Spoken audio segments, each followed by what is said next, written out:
இயேசுவின் ரத்தம் ஜெயம். Praise the lord my dear brothers and sisters. இந்த நாள்லையும் ஆவியானவர் உணர்த்தின காரியம், எழுந்து விட்டோமா.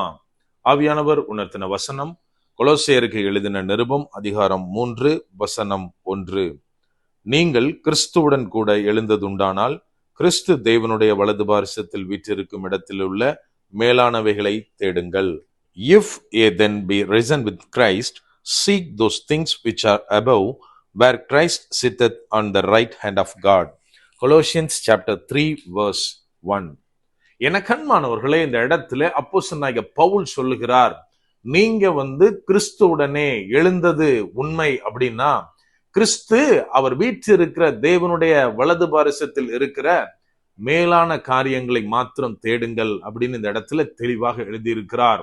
இன்றைக்கு தேவனுடைய பிள்ளைகளாகிய நாம், தேவனாலே நடத்தப்படுகிற நாம், அபிஷேகம் பெற்ற பிள்ளைகளாகிய நாம் எழுந்து விட்டோமா? நம்ம கொஞ்சம் யோசிக்கணும். அதாவது தமிழ்ல நிறைய அழகான பழமொழி உண்டு. அதுல ஒரு பழமொழி என்னன்னா, பூவோட சேர்ந்த நாரும் மணக்கும் அப்படின்னு. அதாவது நார் இயற்கையில அதுக்கு எந்த விதமான மனமும் கிடையாது. ஆனால் அது பூ கூட இருக்கிறதுனால பூவோட வாசனைய அது ரெஃப்ளெக்ட் பண்ணி அதுவும் ஸ்மெல், நல்ல வாசனை வர ஆரம்பிக்கும். இதத்தான் நம்ம இந்த இடத்துல பாக்குறோம். அதாவது கிறிஸ்துவை நான் தரித்திருக்கிறேன், கிறிஸ்துடைய நான் இருக்கிறேன் அப்படின்னா கிறிஸ்துடைய குலநலன்கள் எனக்குள்ள வெளிப்படும். அதைத்தான் இந்த இடத்துல அப்போஸ்தலனாகிய பவுல் தெளிவாக எழுதுகிறார். நீங்க கிறிஸ்துவோடு கூட எழுந்துட்டீங்க அப்படின்னா நீங்க என்ன பண்ணுவீங்க? அவர் இருக்கிற இடத்தில் இருக்கிற மேலானதை தேடுவீர்கள் அப்படின்னு இந்த இடத்துல தெளிவாக எழுதியிருக்கிறார். ஆனா பவுல் ரொம்ப ஒரு கிளவரான பர்சன்.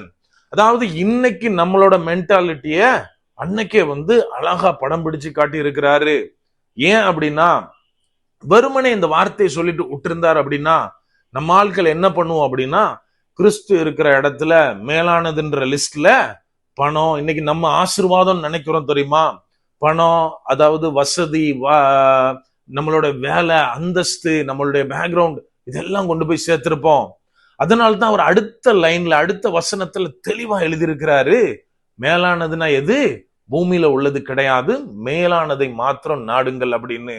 என கண்மானவர்களே, இன்றைக்கு நாம் எதை தேடிக்கொண்டிருக்கிறோம்? எப்படி வாழ்ந்து கொண்டிருக்கிறோம்?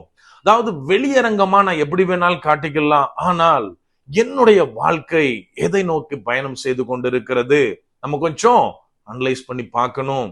அவர் அநேக காரியங்களை குறித்து பேசுகிறார். அதுல குறிப்பா 11வது வசனத்துல சொல்றாரு, யூதன்னு கிடையாது, கிரேக்கன்னு கிடையாது, அடிமைன்னு கிடையாது, சுயாதீனன்னு கிடையாதுன்னு ஜனங்களுக்குள்ள இருக்கிற பிரிவை குறித்து பேசுகிறார். இன்னைக்கு நாம எப்படி இருக்கிறோம்?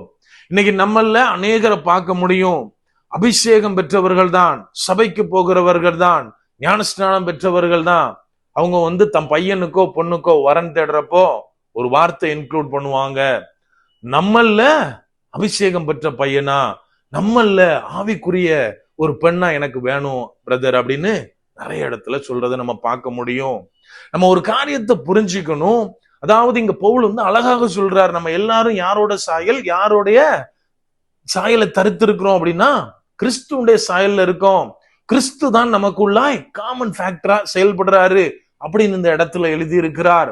என கண்மானவர்களே, அதாவது இன்னைக்கு உலக வழக்கத்தின்படி ஒரு மேன்மையான ஜாதியில இருக்கிறவனும் நான் தேவனுடைய பிள்ளை, கிறிஸ்து தான் எனக்கு தகப்பன் அப்படின்னு சொல்றான். அதாவது உலக வழக்கத்தின்படி கீழ் ஜாதின்னு புறக்கணிக்கப்படுறவனும் நான் தேவனுடைய பிள்ளை, கிறிஸ்து என்னுடைய தகப்பன் அப்படின்னு சொல்றான். அப்படியானால் ஒரே தகப்பனுடைய பிள்ளைகள் எப்படி வேற வேற ஜாதியா இருக்க முடியும்? நம்ம கொஞ்சம் யோசிக்கணும். என கண்மானவர்களே, இன்னைக்கு நாம என்னுடைய வாழ்க்கை முறையில தேவனுக்கு பிரியமில்லாத, தேவன் சொல்லாத காரியத்தை செய்கிறேன் அப்படின்னா நான் இன்னும் தண்ணீரை விட்டு எழும்பல. உலகமாகிய தண்ணீருக்குள்ள நான் தவளையை தான் தேடி பிடிச்சிட்டு இருக்கேன்.